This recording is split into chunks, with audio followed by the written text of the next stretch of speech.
Hello, welcome to Chicago Reacts, Americans Learn. My name is Colin, and today I am watching Napoleon Smashes Prussia, Jena, 1806.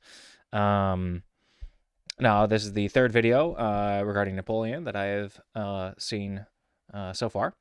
The first one was Napoleon's first victory, and then the last one I did was Napoleon's masterpiece. Yeah, so if you haven't seen any of those, I generally don't know a ton about Napoleon and the Napoleonic Wars. So I'm learning a lot. It's a lot of information to take in. Yeah, the last video, I was curious. They were talking about how Napoleon really revolutionized, revolutionized the way that armies are organized and kind of broken up into smaller little mini armies and whatnot, which worked to his advantage during these wars. And a question that I had was, did this all come from his one mind, or is he taking all the credit for the ideas from maybe himself and his advisors, people around him and whatnot, or was he really just a super genius when it came to military strategy? I don't know. Being a dictator, I'm leaning more towards it was he maybe got more credit for things that should have been shared amongst other people, perhaps. I don't know, but I'm totally ignorant of this, so I assume if you're watching this, you probably know a lot more than I do. So I don't know. Get used to my silly little assumptions and ignorance. All right, so I think that's enough of an introduction. Let's get into this video here. Of course, I don't think if I mentioned it before, but it's Epic History TV that made this video here. Oh, and if I haven't mentioned it already, be sure to like, share, and subscribe, especially if you want to see more content like this. That's the best way to do it, is to like, share, and subscribe. But yeah, without further ado, let's get into this. An Epic History TV History March collaboration, supported by our sponsor, The Great Courses Plus. In December 1805, at the Battle of Austerlitz, Napoleon Bonaparte, Emperor of... That was also something I really, for some reason, struggled to pronounce in the last video. Austerlitz. Austerlitz. I think I wanted to add like a Schlitz in there for some reason. Austerlitz. Austerlitz. Anyhow. The French won a crushing victory against the joint forces of Austria and Russia. Napoleon now dominated Europe, able to hand out spoils as he saw fit. In February 1806, he sent an army led by Marshal Massena to overthrow the King of Naples, who had dared to side with his enemies, and gave his throne to his own brother Joseph instead. Another brother, Louis, was made King of Holland. His German allies, Bavaria and Württemberg, were elevated to the status of kingdoms, while Napoleon made himself protector of the Confederation of the Rhine, a new alliance of German states that would contribute 60,000 troops to his army. In recognition of the new reality, Emperor Francis of Austria formally dissolved the Holy Roman Empire, founded by Charlemagne 1,000 years before, but now without influence or purpose. Austria had been humiliated. France remained at war with Britain, Sweden, and Russia. But in the summer of 1806, all eyes were on Prussia.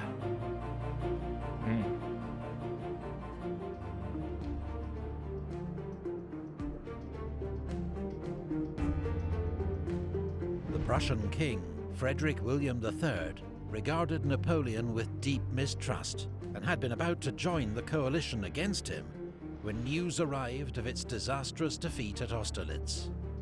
He was heavily influenced by his wife, the celebrated and popular Queen Louise, who detested France and Napoleon. She led the influential War Party at the Prussian court. This might be really late in the game to be asking this question, but so like I know Napoleon played a big part in the French Revolution, right? Right? I hope so. It seems like, the French Revolution happened, and then he just wanted to continue amassing power, or maybe continue wiping out the bourgeoisie. I guess the reason I paused and am asking this is like, what really was Napoleon's motivation for continuing to amass this empire? Was it literally just for seeking out more power? I guess it's kind of like what all dictators do, right? Or what their goal is. And the rest of the countries are obviously trying to maintain their own sovereignty and their land and whatnot. It just if it's all just for taking land and power, it all seems so senseless. But I guess that's the point. Like it was known for being a pretty atrocious era, right? This whole war. So I don't know. What were Napoleon's motivations? If someone knows more of insight on that, let me know. Otherwise, hopefully as these videos go on, I'll learn more. But let's get back into it. I've digressed too much. Matters came to a head over Hanover, a German state which had belonged to British King George III, been occupied by the French, and given by Napoleon to Prussia as compensation for other territorial changes. Now the Prussians learned that Napoleon had secretly offered to give Hanover back to Britain in exchange for peace. Frederick's advisors now persuaded him that war was the only honourable course. But Prussia then made a basic strategic blunder, sending an ultimatum to Napoleon without consulting its new allies in the Fourth Coalition. Their forces were too far away to help Prussia, who would now face Napoleon's Grande Armée with just the small state of Saxony for support.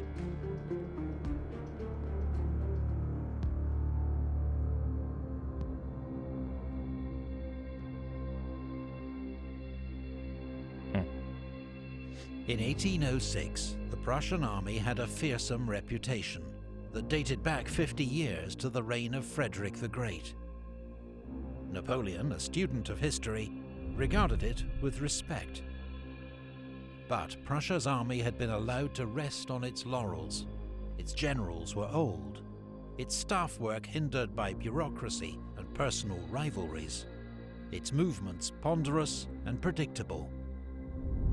Prussian soldiers, however, could be relied on to fight with pride and determination, while Prussian cavalry was regarded as amongst the best in Europe. In October 1806, Napoleon invaded Saxony with an army of 166,000 men and 256 guns.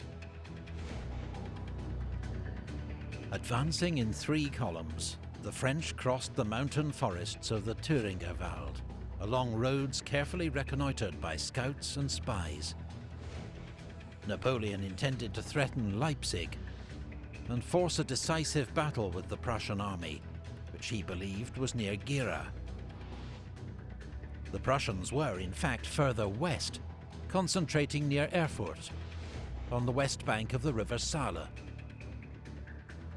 Its commander, the Duke of Brunswick, had hoped to threaten the flank of Napoleon's advance. But wrong-footed by the speed of the French, he now ordered a retreat north to find a new defensive line. On the 10th of October, at Saalfeld, Marshal Lannes' 5 Corps clashed with a Prussian advance guard, commanded by Prince Louis Frederick, the king's cousin. The Prussian force was routed, and Prince Louis himself killed in combat with a quartermaster of the French 10th Hussars. 3 days later, Lannes made contact with a large Prussian force near Jena and sent news to Napoleon. The French Emperor, believing he'd found the main Prussian army, rapidly issued orders for his corps to concentrate for battle at Jena. Bernadotte's 1 corps and Davout's 3 corps were to cross the Saale and fall on the Prussian flank from the north. Okay. I think I asked this question before in another video, but so with the different corps being, separated, and like they're all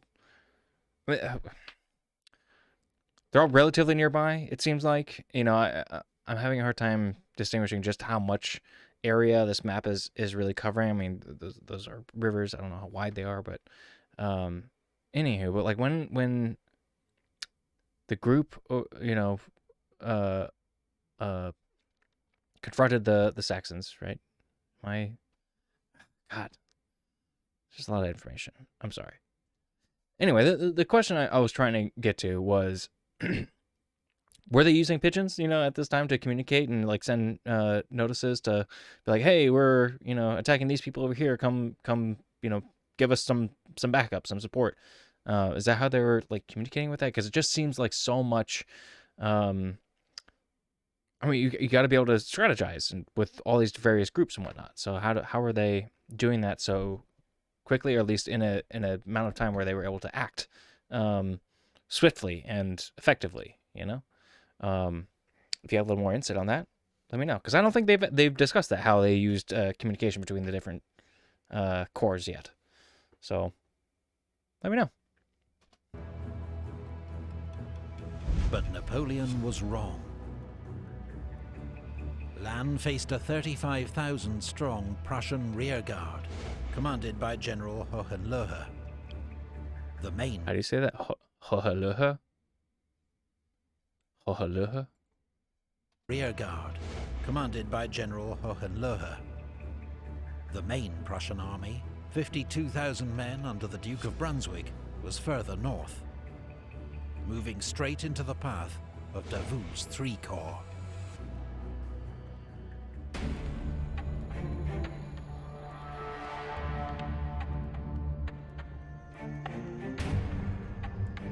The Battle of Jena began at 6:30 a.m. on the 14th of October, in thick fog.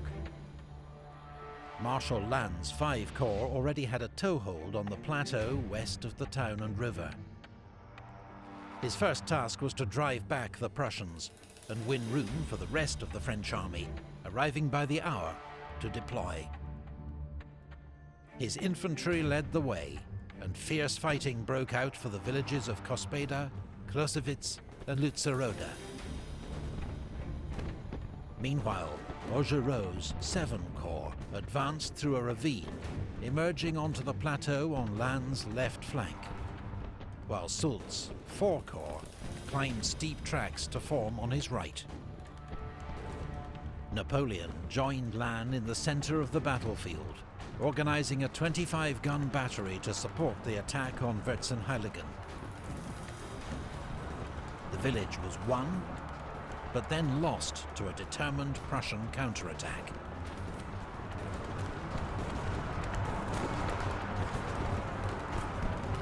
On the right, around 10 a.m., Soult's infantry secured Closewitz, but was counterattacked on its right flank near Rödigen. A decisive charge by Soult's light cavalry drove off the Prussians, routing their infantry and capturing 2 enemy colours.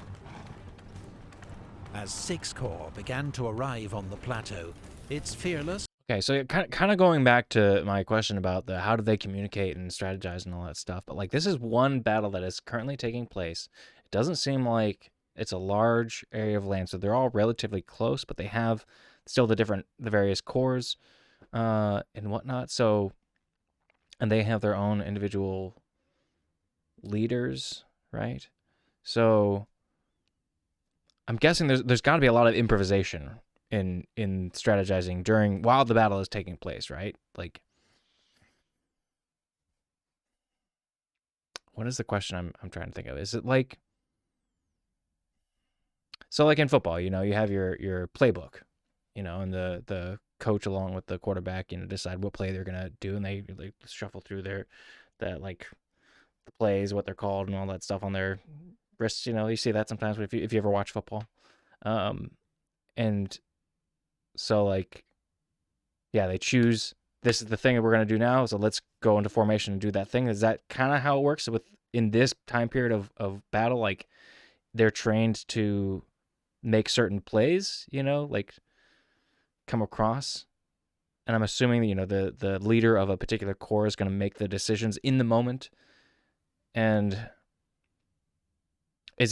how do they communicate that to I mean, there's cannons going off, like it's loud and whatnot. How do you communicate with your corps, your troops, to tell them where to go, what to do? Like, I don't understand the logistics of this, obviously. Interesting. Okay, maybe there's another video out there that'll explain that a little bit more about how all that works. That's just, I don't know. There's a lot of information here. That's where my mind keeps going on this. But impetuous commander Marshal Ney ignored orders and dived into the fighting around Vierzehnheiligen, becoming briefly cut off by a Prussian counterattack and having to be rescued by Guard cavalry. General Hohenlohe was expecting the arrival of 15,000 more troops under General Ruchel at any moment. Until then, he remained largely inactive, shoring up his line and ordering limited counterattacks. But he had run out of time. Napoleon had begun the day with just 25,000 men. By 12:30, a steady stream of reinforcements had brought his strength up to 96,000. As the Emperor rode past the Imperial Guard, one young soldier, eager to be sent into action, called out, "Forward!" Napoleon stopped and demanded to know who had spoken, then rebuked the soldier as a beardless youth who ought not to offer advice until he too had commanded in 30 battles. Napoleon calling him a beardless youth. I don't see any hair on his chin. That's, well, the pot calling the kettle black, right? I don't know how. Napoleon was like in his 30s at this point, right? So I guess, I don't know. Not too old, not too young. So still hairless, beardless, I should say. But the moment had arrived. Although the Guard, to its frustration, remained in reserve, the other French corps were ordered forward in a general attack. The Prussian army began to give ground. At first it kept its discipline, but then disintegrated into a general rout. Murat's cavalry were launched in pursuit, riding down and sabring hundreds of fleeing Prussians.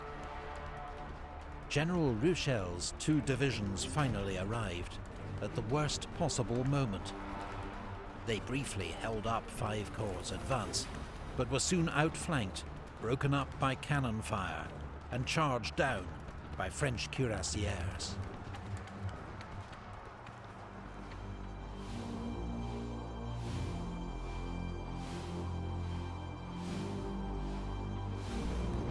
Meanwhile, 12 miles to the north, near Auerstadt, Marshal Davout was marching southwest, expecting to fall on the Prussian left wing at Jena.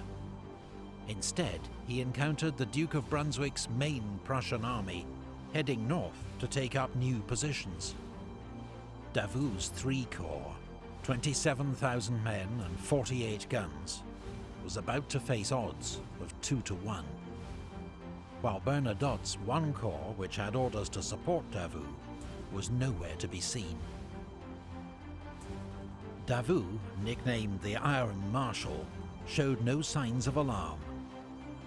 He formed his 1st Division into a defensive line centered on the village of Hassenhausen, his infantry forming squares to repel a series of cavalry charges by General Blücher's advance guard. His other 2 infantry divisions arrived to strengthen the line, standing firm in the face of repeated Prussian attacks.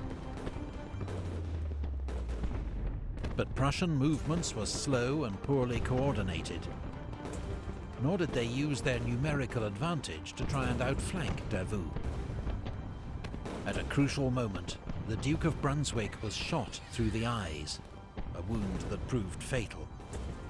King Frederick William himself took command. Several Prussian units remained uncommitted, but the king, convinced he faced the main French army under Napoleon, dithered. Around 1215, Marshal Davout counterattacked. The Prussian army turned and fled.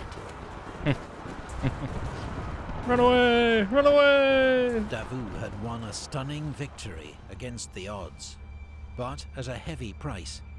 His corps suffered 25% casualties, 1 man in 4 killed or wounded, while inflicting twice as many losses on the Prussians.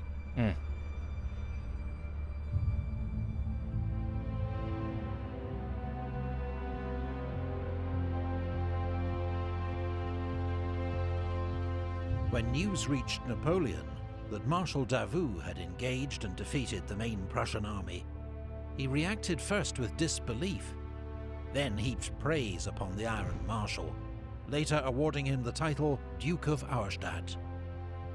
Marshal Bernadotte, in contrast, was nearly court-martialed for failing to support Davout. Napoleon's army began a masterful pursuit of the beaten Prussians, giving them no time to regather their strength. 2 weeks after the twin battles of Jena-Auerstadt, Napoleon's troops, led by Davout's heroic III Corps, entered Berlin. The next day, General Hohenlohe surrendered at Prenzlau. At Lübeck, General Blücher and 20,000 Prussians were driven out of the city in heavy fighting and forced to surrender, while 25,000 Prussians besieged at Magdeburg surrendered to Marshal Ney. Prussia's army had been devastated by a Napoleonic blitzkrieg. In just 33 days, Prussia had lost 20,000 dead, 140,000 prisoners, 800 guns, and 250 standards. It was a humiliation that proud Prussians like General Blücher would neither forget nor forgive. Okay, this is probably also another ignorant question, but what is standards? So when he says 250 standards lost, what is that? So we got 20,000 dead, 140,000 prisoners, 800 guns lost, and then 250 standards lost. What is a standard? Someone please let me know. I apologize again. It's probably a dumb question to ask at this point in the game, but you know. Unlike Saxony, King Frederick William refused to make peace with Napoleon. He continued to hold out in East Prussia, trusting in the approaching Russian armies to rescue his kingdom. Despite another glorious victory for Napoleon and the Grande Armée, the war was not won yet. Napoleon Bonaparte was one of the greatest military commanders of all time. But who were some of the worst? Find out with the Great Courses Plus lecture series, History's Great Military Blunders and the Lessons They Teach. A litany of poor leadership, misconceived strategy and overconfidence.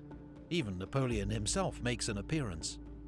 You can watch the entire course as part of a free trial with the Great Courses Plus, an on-demand video subscription service featuring more than 70 history courses taught by top academics.